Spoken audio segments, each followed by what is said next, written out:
मेहनत इतनी खामोशी से करो कि सफलता शोर मचा दे। जय हिंद दोस्तों, मैं AR चौहान अगस्ता क्लास के इस YouTube प्लेटफॉर्म पे आप सभी दोस्तों का स्वागत करता हूं।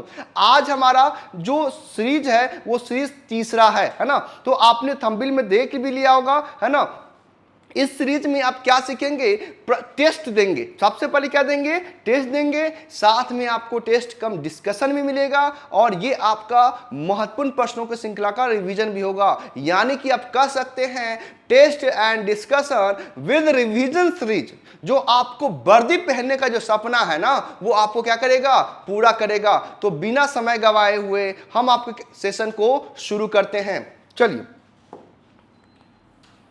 सबसे पहला प्रश्न, प्यारा प्रश्न आ गया। 15वीं शताब्दी में कौन सा व्यापारी सबसे पहले हिंद चीन पहुंचे? पुर्तगाली, जर्मन, ब्रिटिश या फ्रेंच? फास्ट। तो देखेंगे कि भारत में ना ये जो यूरोपीय व्यापारी कंपनियां हैं उनका आने का सबसे पहले क्रम बहुत ही आसान वे में आपको याद भी हो जाएगा। सबसे पहला आया P, दूसरा आया D, तीसरा आया E और चौथा आया F। यानी कि अंग्रेज का आने का क्रम क्या था, यानी कि यूरोपीय व्यापारी कंपनी का आने का क्रम देखेंगे तो PDF फॉर्म में आए थे। किस फॉर्म में आए थे? PDF फॉर्म में। तो याद करना कितना हो गया, आसान। P से याद रखिएगा पुर्तगाली, याद रखना है P से पुर्तगाली, D से डच, E से अंग्रेज और F से फ्रेंच। ईस्वी भी देख लीजिए 1498, 1595 और ये 1600 और ये 1664। तो अंग्रेज कैसे आए रे बाबू? PDF में। और आपके मोबाइल में PDF होता है ना, ये अंग्रेज भी किस में आए हैं? PDF, सॉरी यूरोपीय व्यापार कंपनी PDF कम में। तो याद रखिएगा P से पुर्तगाल, D से डच, E से अंग्रेज और F से फ्रेंच। 1498, 1595, 1600, 1664। तो सबसे पहले यानी कि 15वीं शताब्दी में आने वाले कौन थे? तो कौन हो जाएंगे? पुर्तगाली। आगे 1942 में अखिल भारतीय राष्ट्रीय कांग्रेस ने भारत छोड़ो आंदोलन छेड़ा। भारत का वायसराय कौन था? नीलिथगो, कर्जन, लिट्टन या रिपन? बहुत ही इंपॉर्टेंट क्वेश्चन।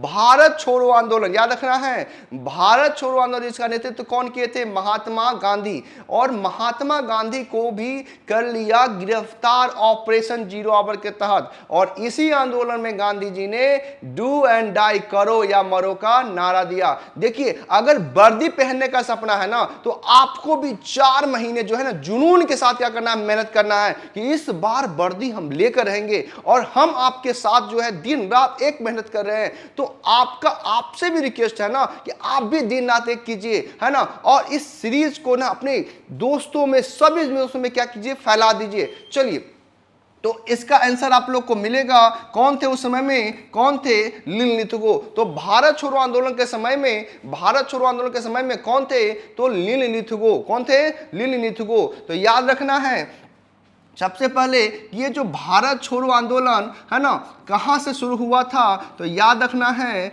बॉम्बे के ग्वालियर टैंक मैदान से। याद रखना है बम्बई के ग्वालियर टैंक मैदान से जो है इसकी शुरुआत हो गई, है ना। और लीडर कौन थे रे बाबू? नेता किसे माना गया था? महात्मा गांधी को। किसे माना गया था? महात्मा गांधी को। और 9 अगस्त याद रखिएगा, 9 अगस्त 1942 को ऑपरेशन जीरो आवर के तहत, याद रखना है ऑपरेशन जीरो आवर के तहत सब लोग क्या किया गया? गिरफ्तार किया गया। और इसी आंदोलन में नारा दिया था क्या गांधी जी ने? करो या मरो, करो या मरो। तो इस बार वर्दी लेना है ना तो डू एंड डाई, मेहनत करना होगा। और मेहनत ही आपको ये 4 महीना याद रखना है, ये 4 महीना ना आपका जिंदगी बदलने जा रहा है। तो आपको दिन रात एक करना है। चलिए, आंसर क्या हो गया? नीलिथगो। आगे बढ़ते हैं। नेक्स्ट, ब्रिटिश साम्राज्य के दौरान भारत के धन की निष्कासी सिद्धांत किसके द्वारा प्रतिपादित किया गया था? पंडित जवाहरलाल नेहरू, दादा भाई नौरोजी, आर.सी. दत्त या महात्मा गांधी? बनाइए फास्ट। तो धन का निष्कासित सिद्धांत सबसे पहले कौन दिए थे? याद रखना है, धन का निष्कासित सिद्धांत सबसे पहले कौन दिए थे? दादा भाई नौरोजी, दादा भाई नौरोजी। और इन्होंने ही 20 रुपये प्रति व्यक्ति आय बताया था। 1867 से 1868 के समय में भारत का जो राष्ट्रीय आय की बात करेंगे, प्रति व्यक्ति आय की बात करेंगे ना, तो कितने रुपए थे? 20 रुपये। और इन्हें ही ग्रांड ओल्ड मैन भी कहा जाता है। किसे कहा जाता है? दादा भाई नौरोजी को। वयोवृद्ध पुरुष किसे कहा जाता है? दादा भाई नौरोजी को। तो धन का निष्कासन सबसे पहले कौन दिए थे? दादा भाई नौरोजी। आगे बढ़ते हैं। नेक्स्ट, किसने 1857 के विद्रोह में कानपुर से नेतृत्व किए थे? रानी लक्ष्मीबाई, तात्या तोपे, कुंवर सिंह और नाना साहेब? बनाइए फास्ट। अब 1857 की क्रांति एक ऐसा टॉपिक है ना, इससे प्रश्न आपके एग्जाम में एक रहेंगे ही रहेंगे, है ना। तो सबसे पहले पूछेगा कि 1857 की क्रांति का तत्कालीन कारण क्या था? तो याद रखना है, चर्बी वाला कारतूस। क्या था? चर्बी वाला कारतूस। अब हर जगह से नेतृत्व करने में अलग अलग बात करेंगे। तो रानी लक्ष्मीबाई कहां से थे? झांसी थे। और ये कानपुर से बात किए थे, तो कानपुर से थे तो नाना साहब। लेकिन नेतृत्व कौन कर रहे थे? याद रखना है, नेतृत्व कर रहे थे तात्या तोपे। कौन कर रहे थे? तात्या तोपे। तात्या तोपे कौन कर रहे थे? नेतृत्व कौन कर रहे थे? तात्या तोपे। इसका तात्या तोपे,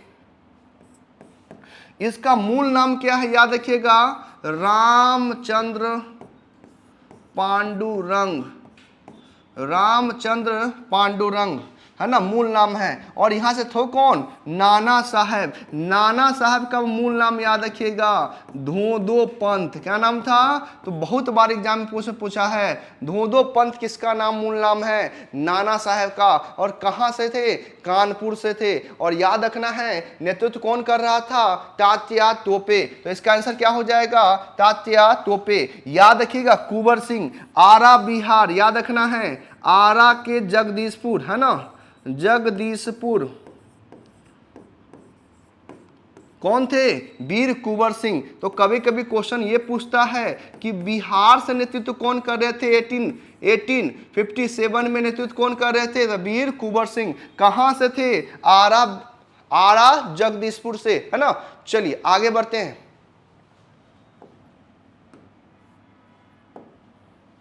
महात्मा गांधी और बाबा साहब अम्बेडकर के बीच में पूना संधि कब हुआ? 1919, 1932, 1937 और 1935। याद रखिएगा, महात्मा गांधी और भीमराव अम्बेडकर के बीच में एक पैक्ट होता है, उसका नाम क्या है? पूना पैक्ट। कब होता है रे बाबू? याद रखना है 1932 में। कब होता है? किसके बीच में रे बाबू? तो याद रखना है कि ये महात्मा गांधी और भीमराव अम्बेडकर।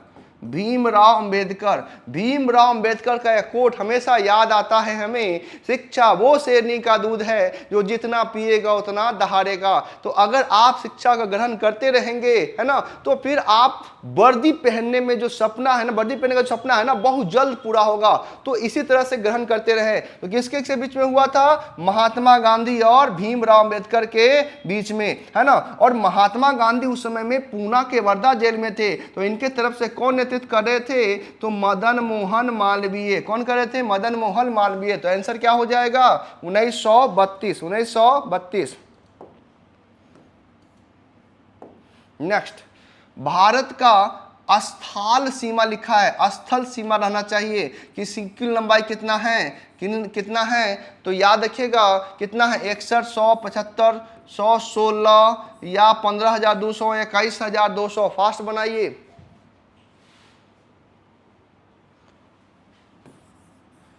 तो ये हमारा क्या होगा? ये हमारा होगा तटीय सीमा। क्या होगा? ये हमारा होगा रे बाबू, ये हमारा क्या होगा? तटीय सीमा। इसकी लंबाई कितनी है? तो 7516.5 किलोमीटर। तो कुल तटीय सीमा की लंबाई कितना है? लेकिन यहाँ क्या प्रश्न पूछा है? स्थलीय सीमा। क्या पूछा है? स्थलीय सीमा। तो स्थलीय सीमा की लंबाई की बात करेंगे तो कितना है रे बाबू, 15,200 किलोमीटर। भारत का कुल क्षेत्र पूछेंगे कितना है, भारत का कुल क्षेत्रफल कितना है, याद रखिएगा 32,87,263 वर्ग किलोमीटर।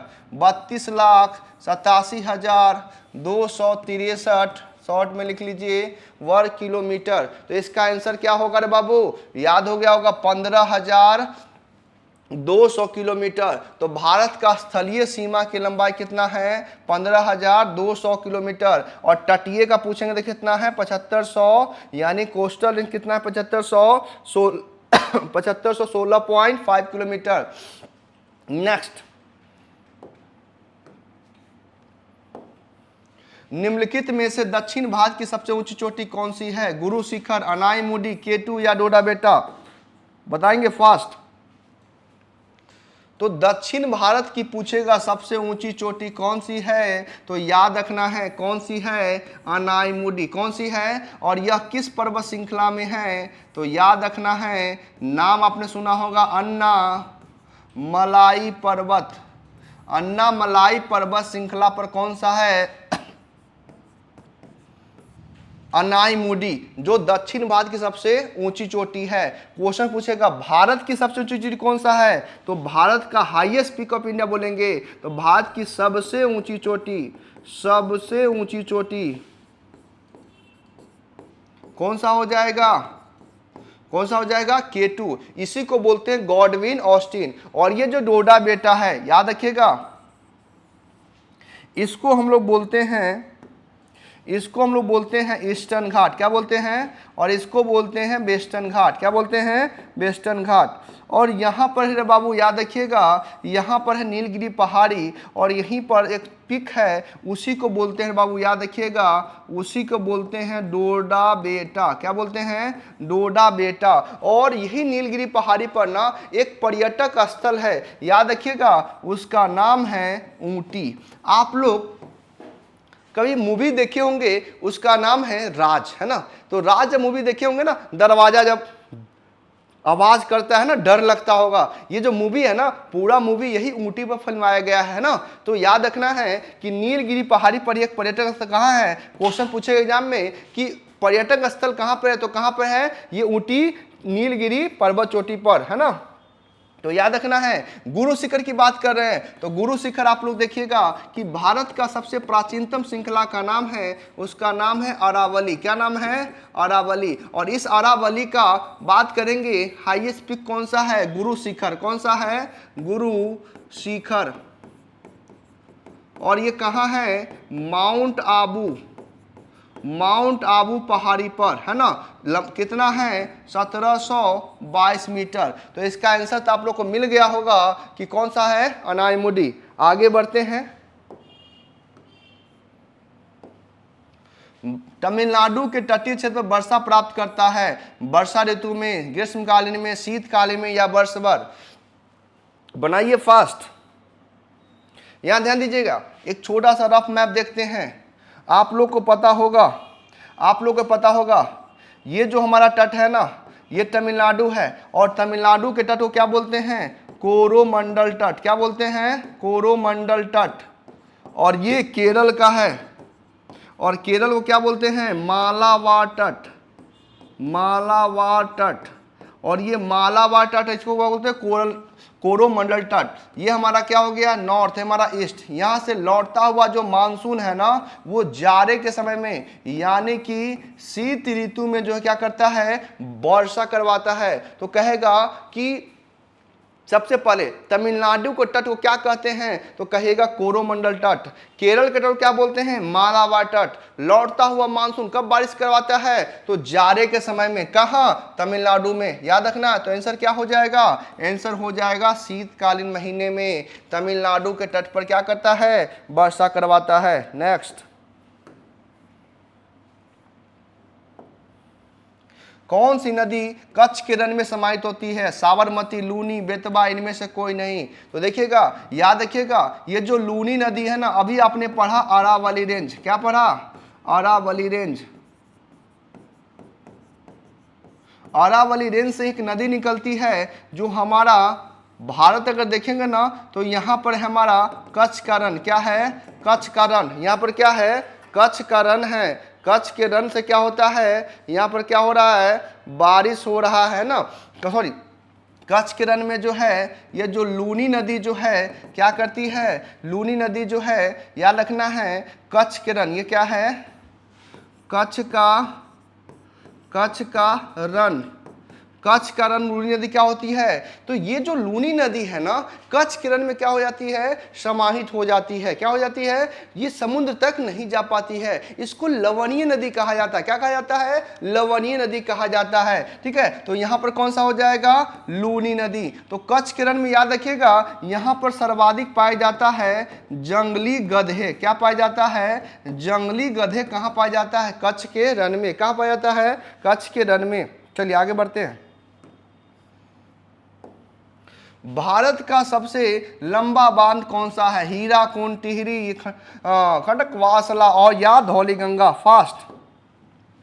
तो भारत का सबसे लंबा बांध जो है आपका कौन सा बांध है, तो याद रखिएगा सबसे लंबा बांध है हीराकुंड बांध। और ये कहाँ है, तो याद रखना ओडिशा में, किस नदी पर है, तो महानदी पर, किस नदी पर, महानदी पर। राज्य कौन सा हो जाएगा, ओडिशा, कौन सा हो जाएगा, ओडिशा। इसकी लंबाई कितना है, 4801 मीटर, कितना है, 4801 मीटर। भारत का सबसे ऊंचा बांध कौन सा हो जाएगा, भारत का सबसे ऊंचा बांध कौन सा हो जाएगा, टिहरी बांध, कौन सा, टिहरी बांध। तो याद रखिएगा हीराकुंड बांध कहाँ है, ओडिशा में, किस नदी पर, महानदी पर, किस नदी पर, महानदी पर। और कितना मीटर लंबा है, 4801 मीटर। आगे बढ़ते हैं,